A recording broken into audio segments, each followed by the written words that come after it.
St. Louis's Department of Health wants you to be prepared for the harsh conditions of winter, and they certainly want to remind you how to stay as safe as possible. So here today is Public Health Educator Candace Da Silva with some helpful tips and goals for your program that you have at the Department of Health. So let's talk about that. What are the goals? First, thank you for allowing me the opportunity to be here, Sarah. So I'm the Public Health Educator for the Emergency Preparedness section at the Health Department.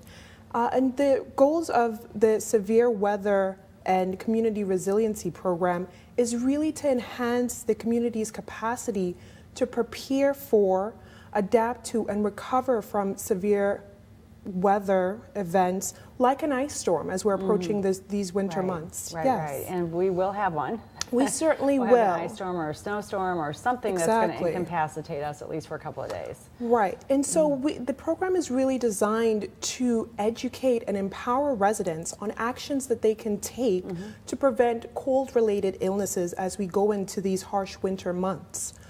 And so one of the challenges that we know our families will face and our residents may face is just keeping the utilities on, keeping the gas on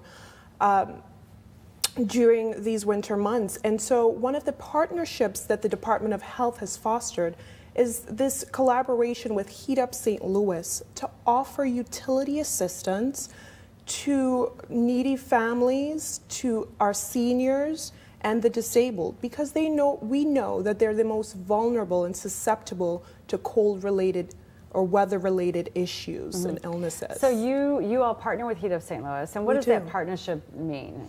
And so much of my day, each day, I actually reach out to residents to learn more about their situations and why their bills have maybe gone very high. And so what we want to do is prioritize their needs so that we can offer assistance to them. And so Heat Up St. Louis has been doing this for a number of years, and so we want to strengthen that partnership so that we can continue to meet the needs of our families. Okay, so if there's a family who has a need, let's say their bill's high, they can't pay their bills this winter, what is the first step they should take? So there are some eligibility requirements for this type of funding. So what I would advise them to do first and foremost, because we do prioritize the most vulnerable populations, those are our seniors, the disabled, and low-income families with children. So I would tell them to call the Department of Human Services at 314-612-5918, and they will start getting them connected with much-needed resources during this time, these cold winter months. Okay, so don't necessarily call the Department of Health, but if they did, they would just be redirected. Is that right. So we work with the Department of Human Services on this project as well. And so what we want to do is get families in to maximize the number of resources that they can have. And so that's through the channel with the Department of Human Services. For example, they may offer seniors homebound meals. And so there are a number of different resources that are available. They can contact me directly, but we want them to have that channel where we can assess different needs that they may have and meet those needs as efficiently and effectively as possible. Okay, very good. So do you have can you predict the forecast for this winter? Do you have any You know what, I think if I were able to do that, I would just go ahead and hit the lotto. If you look at the history of over the trends of the last few years, have you seen that the need is increasing in our city?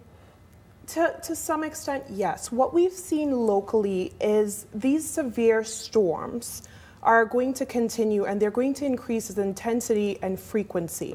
And so it's critically important that our residents are prepared. Sometimes we have milder winters, but with the city of St. Louis, we will have, like you mentioned, we will have some type of ice storm. And I want families to start thinking, well, what if that knocks out the power?